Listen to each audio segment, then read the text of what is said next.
Ce livre est issu de 20 ans de pratique de l'innovation. Et il raconte en fait l'espèce de mutation qu'on est en train de traverser. On est le tout début. Et cette mutation vise premièrement à ouvrir grand les portes de l'entreprise. Traditionnellement, l'innovation était pratiquée plutôt à l'intérieur des entreprises par des départements marketing ou recherche et développement. Et avec l'arrivée du web 2.0, on voit que le monde extérieur, des collaborateurs, des partenaires, des ambassadeurs, des consommateurs, des clients, sont en train de s'immiscer subrepticement à l'intérieur de l'entreprise. Et l'intérêt de les inviter dans la cuisine de l'innovation, eh bien, il est multiple. Le premier, c'est que ça permet de délivrer, sans le dire, une impression de confiance et de transparence. Venez voir un peu comment on travaille dans l'entreprise et participer à inventer avec nous des nouvelles initiatives qui changeront votre futur. Deuxième intérêt, c'est que ça permet de mobiliser des forces collectives, tant à l'intérieur de l'entreprise des collaborateurs qu'à l'extérieur, les clients que je viens d'évoquer, mais également des partenaires dans d'autres entreprises. Troisième intérêt, ça permet de gagner du temps dans un processus de développement d'initiative, puisque en fait c'est un 2 en 1. En conviant le monde extérieur à participer à l'intérieur de la boîte qu'est l'entreprise à inventer des nouvelles offres, ça vous permet de tester en même temps, sans forcément le dire non plus, auprès de consommateurs. Ce que raconte également ce livre, c'est que en fait, on est en train, dans des processus d'innovation, d'entrer dans ce que j'ai appelé la génération IKEA. Vous vous souvenez tous, une espèce d'innovation extraordinaire qui était à l'origine du modèle économique d'IKEA. Et en fait, qu'est-ce que l'IKEA a réussi à faire? C'est de déplacer la chaîne de valeur vers le consommateur que nous sommes. C'est nous maintenant qui fabriquons le meuble, là où traditionnellement le modèle économique à l'époque était l'entreprise fabricant de meubles vous la fournit et vous fournit le meuble entièrement conçu.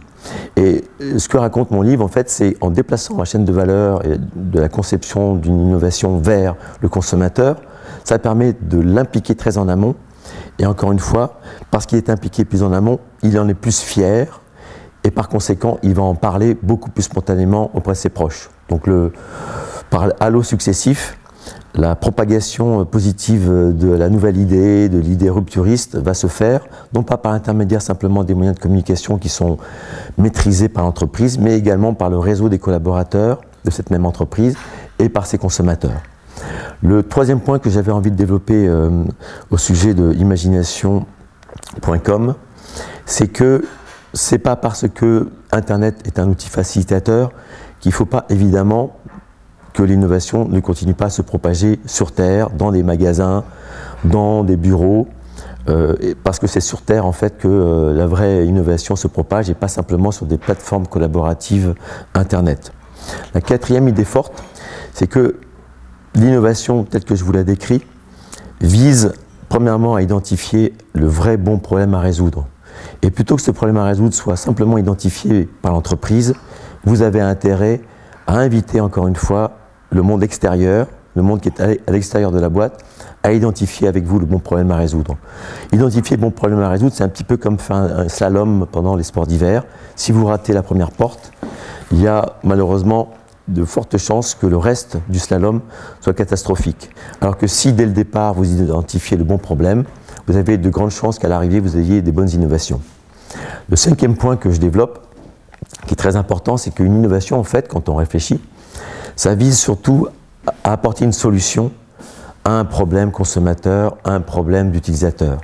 Et pour le faire, notre façon de pratiquer chez Tilt Ideas, c'est d'identifier avec des consommateurs et des collaborateurs les règles d'un marché. Vous ne le savez peut-être pas, mais dans tout marché, il y a des règles, des habitudes que nous on reproduit sans en avoir forcément conscience. Et ce sont ces règles qui paralysent l'innovation ou à l'inverse permettent d'innover.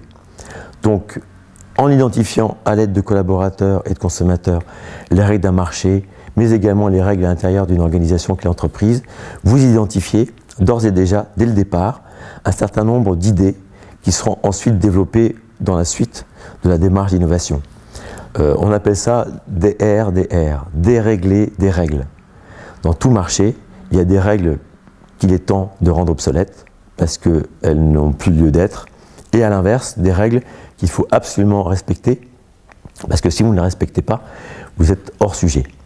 Et donc, en questionnant ces règles, quels que soient les marchés, en grande consommation, en B2B, dans les finances, dans la grande consommation, dans tout le parcours client, vous arrivez à bâtir et à identifier un corpus d'idées et de nouvelles règles qui vous permettront de faire la différence.